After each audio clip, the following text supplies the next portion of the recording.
الرحمن علم القرآن خلق الإنسان علمه البيان الشمس والقمر بحسبان والنجم والشجر يسجدان والسماء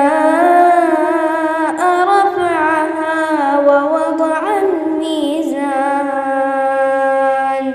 ألا تطغوا في الميزان وأقيموا الوزن بالقسط ولا تخسروا الميزان والأرض وضعها للأنام فيها فاكهة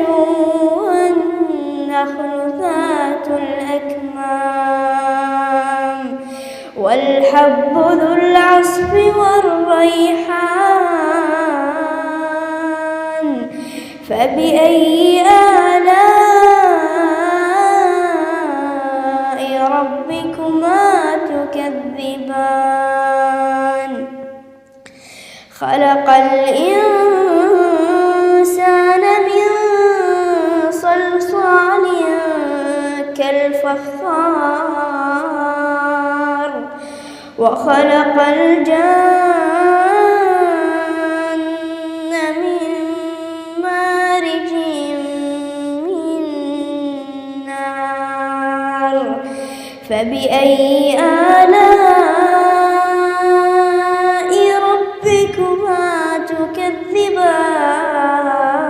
تكذبان رب المشرقين ورب المغربين فبأي آلاء ربكما تكذبان